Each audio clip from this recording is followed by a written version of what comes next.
ಈಗ ಕಡಲೆ ಇರಲಿ, ಹಲಸಂಡೆ ಬೀಜ, ಕಪ್ಪು ಕಡಲೆ ಅಥವಾ ಬಿಳಿ ಕಡಲೆ, ಎಲ್ಲವೂ ಸ್ವಾದಿಷ್ಟವಾಗುತ್ತೆ.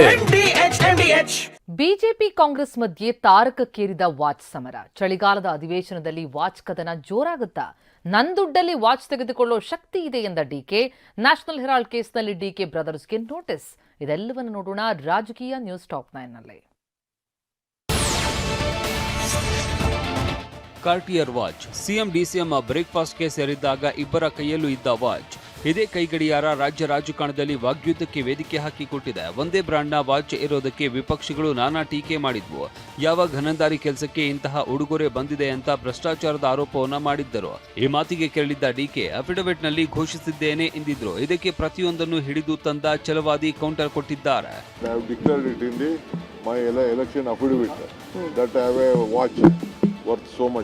ಎರಡೇ ವಾಚ್ ಅವರು ಡಿಕ್ಲೇರ್ ಮಾಡಿದ್ರು. ಇವತ್ತು ಕಾರ್ಟಿಯರ್ ವಾಚ್ ಇದರಲ್ಲಿರೋದು ಎಲ್ಲಿ ಡಿಕ್ಲೇರ್ ಮಾಡಿದ್ದೀರಿ ನೀವು? ಈ ವಾಚ್ ಸಮರಕ್ಕೆ ಎಚ್ಡಿಕೆ ಕೂಡ ಎಂಟ್ರಿ ಕೊಟ್ಟಿದ್ದಾರೆ. ವಾಚ್ ಧರಿಸಿರುವುದು ಮುಖ್ಯವಲ್ಲ, ಅದನ್ನ ಹೇಗೆ ಖರೀದಿಸಿದ್ರು ಅನ್ನೋದು ಮುಖ್ಯ ಅಂತ ಪ್ರಶ್ನೆ ಎತ್ತಿದ್ದಾರೆ. ಈ ಬಗ್ಗೆ ಮಾತನಾಡಿದ ಡಿಕೆ, ನನ್ನ ದುಡ್ಡಲ್ಲೇ ಎಷ್ಟು ವಾಚ್ ಬೇಕಾದರೂ ತೆಗೆದುಕೊಳ್ಳುವ ಶಕ್ತಿ ಇದೆ ಅಂತ ಹೇಳಿದ್ದಾರೆ. ಅವರು ಎಷ್ಟು ಲಕ್ಷದ ವಾಚ್ ಕಟ್ಟಿದ್ದಾರೆ ಅನ್ನೋದು ಮುಖ್ಯ ಅಲ್ಲ, ಆ ವಾಚನ್ನು ಯಾವ ರೀತಿ ತಗೊಂಡ್ರು ಅಂತಕ್ಕಂಥ ಮುಖ್ಯ ಅಲ್ಲ ಅಷ್ಟೇ. ದುಡಿಮೆ ಮಾಡಿ ತಗೊಂಡಿದ್ರೆ ಅದಕ್ಕೆ ನಾವು ಕಾಮೆಂಟ್ಸ್ ಮಾಡೋಕ್ಕಾಯ್ತದ? ನೋಡಯ್ಯ, ನಾನು ಎಷ್ಟು ವಾಚ್ ಬೇಕಾದ್ರೂ ನನ್ನ ದುಡ್ಡಲ್ಲಿ ನಾನು ತಗೊಂಡು ಕಟ್ಟೋಷ್ಟು ಶಕ್ತಿ ನನಗಿದೆ. ಸೋಮವಾರ ಚಳಿಗಾಲದ ಅಧಿವೇಶನದಲ್ಲಿ ಕಾರ್ಟಿಯರ್ ವಾಚ್ ಕದನ ನಡೆಯುತ್ತಾ ಅನ್ನೋದು ಕುತೂಹಲ ಮೂಡಿಸಿದೆ. ಇನ್ನು ಡಿಕೆ ಬೆನ್ನಿಗೆ ನಿಂತ ಕೈ ನಾಯಕರು ಬಿಜೆಪಿಗೆ ತಿರುಗೇಟು ಕೊಟ್ಟಿದ್ದಾರೆ. ಮೋದಿ ಅವರು ಮೋನೋಗ್ರಾಮ್ಡ್ ಸೂಟ್ 10 ಲಕ್ಷದ ಸೂಟು ನರೇಂದ್ರ ಮೋದಿ ಅಂತ ಬರ್ಕೊಂಡು ಹಾಕೊಂಡ್ರು. 10 ಲಕ್ಷ ಸೂಟ್ ಎಲ್ಲಿಂದ ಬಂತು, ಯಾಕೆ ಬಂತು? ವಾಚ್ ನೋಡಿ ಸದನ್ನಲ್ಲಿ ಬಂದ್ರೆ ಅದಕ್ಕೆ ಉತ್ತರ ಕೊಡ್ತಾರೆ DK ಶಿವಕುಮಾರ್ ಅವರು. 5 ಕೋಟಿ 10 ಕೋಟಿ ರೂಪಾಯಿ ವಾಚನ್ನು ಹಾಕ್ಕೊಂಡು ಸ್ವಲ್ಪ ಬಿಜೆಪಿ ಅವ್ರ ಮನಿ ಚೆಕ್ ಮಾಡ್ಬಿಡ್ರಿ. ನ್ಯಾಷನಲ್ ಹೆರಾಲ್ಡ್ ಪ್ರಕರಣ ಸೋನಿಯಾ ಗಾಂಧಿ ಕುಟುಂಬಕ್ಕೆ ಸಂಕಷ್ಟ ತಂದಿಟ್ಟಿದೆ. ಈಗಾಗಲೇ ಪ್ರಕರಣ ದೆಹಲಿ ಕೋರ್ಟ್ನಲ್ಲಿ ಇದ್ದು ಡಿಸೆಂಬರ್ 16ರಂದು ತೀರ್ಪು ಹೊರಬೀಳಲಿದೆ. ಹೀಗಿರುವಾಗಲೇ ಅಕ್ಟೋಬರ್ 3ರಂದು ಇಡಿ ನೀಡಿದ ದೂರಿನ ಅನ್ವಯ ದೆಹಲಿ ಪೊಲೀಸರ ಆರ್ಥಿಕ ವಿಭಾಗ ಹೊಸ ಎಫ್ಐಆರ್ ದಾಖಲಿಸಿದೆ.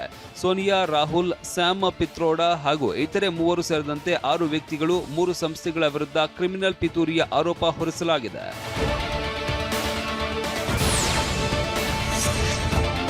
ಕೈ ನಾಯಕರ ಆರೋಪ ಏನು ಅನ್ನೋದನ್ನ ತೋರಿಸ್ತೀವಿ. ಅದಕ್ಕೂ ಮುನ್ನ ದೆಹಲಿ ಪೊಲೀಸರು ಡಿಕೆಗೆ ನೀಡಿರುವ ನೋಟಿಸ್ನಲ್ಲಿ ಏನಿದೆ ಅಂತ ನೋಡೋದಾದ್ರೆ, ಯಂಗ್ ಇಂಡಿಯನ್ ಕಂಪನಿಗೆ ಡಿಸಿಎಂ ಡಿಕೆ ಶಿವಕುಮಾರ್ ವೈಯಕ್ತಿಕವಾಗಿ 25 ಲಕ್ಷ ದೇಣಿಗೆ ಕೊಟ್ಟಿದ್ರು. ಡಿಕೆ ಸುರೇಶ್ ಕೂಡ 25 ಲಕ್ಷ ನೀಡಿದ್ದರು. ಅಲ್ಲಿಗೆ ಈ ಇಬ್ಬರು 50 ಲಕ್ಷ ರೂಪಾಯಿ ದೇಣಿಗೆ ಕೊಟ್ಟಂತಾಯ್ತು. ದೇಣಿಗೆ ನೀಡಿದ ಸಂಬಂಧ ಇಡಿ ವಿಚಾರಣೆಯನ್ನ ನಡೆಸಿತ್ತು.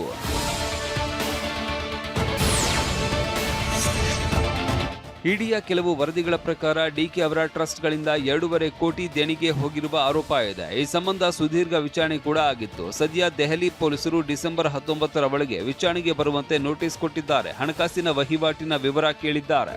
ಒಟ್ಟೊಳಗೆ ಇದು ಕಿರುಕುಳ ಕೊಡಕ್ಕೆ ಮಾಡ್ತಾ ಇದ್ದಾರೆ. ಇದು ಸರಿ ಇಲ್ಲ, ನಾನು ಖಂಡಿಸ್ತೇನೆ. ಹೋಗಿ ಅದಕ್ಕೇನು ರಿಪ್ಲೈ ಕೊಡಬೇಕು ಖಂಡಿತ ಕೊಡ್ತೀನಿ. ಬಟ್ ಅವೆಲ್ಲ ಎದುರಿಸೋದು ಅವೆಲ್ಲ ನನ್ನ ಎದುರಿಸಕ್ಕೆ ಹೋಗ್ತೀನಿ ಅಂತಂದ್ರೆ ಅದೇನು ಈಡಾಗಲ್ಲ. ಅವ್ರಿಗೆ ಎಲ್ಲ ಬ್ಲ್ಯಾಕ್ ವೈಟಲ್ಲಿ ಇದೆ.